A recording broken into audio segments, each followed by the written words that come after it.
میں نے یہاں کبھی بھی ایک ایفرٹ نہیں دیکھی اپنے ملک میں کہ جو سب سے دنیا کی تاریخ کا عظیم آدمی ہے اس کو ہم مسجد سے نکال کے اپنی ہر روز کی زندگی میں ان کو شامل کریں۔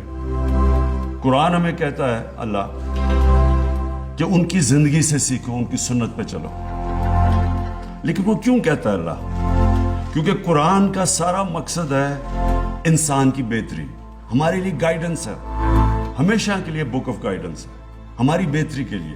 آپ قرآن اللہ کو تو آپ کوئی فائدہ نہیں پہنچا سکتے یا نقصان پہنچا سکتے، لیکن قرآن میں اللہ کہتا ہے کہ تم اس کتاب پہ چلو تو آپ کی زندگی بہتر ہوگی، آپ کو فائدہ ہے۔ نماز میں آپ کہتے ہیں اللہ مجھے ان کے راستے پہ لگا جن کو تو نے نعمتیں بخشی۔ وہ نعمتیں اللہ نے کس کو بخشی؟ سب سے زیادہ نعمتیں جو بخشی وہ ہمارے نبی صلی اللہ علیہ وسلم، کیونکہ کوئی اتنا عظیم آدمی نہیں آیا۔ تو جو اس راستے پہ چلتا ہے ان کو اللہ نعمتیں بخشتا ہے، تو وہ اپنی ہماری بہتری کے لیے سکون ملتا ہے، خوشی ملتی ہے، روح بہتر ہوتی ہے۔ جو انسان سارا وقت خوشی ڈھونڈ رہا ہوتا ہے، کوئی پیسے میں ڈھونڈتا ہے، کوئی ہر قسم کی عیاشی میں ڈھونڈتا ہے،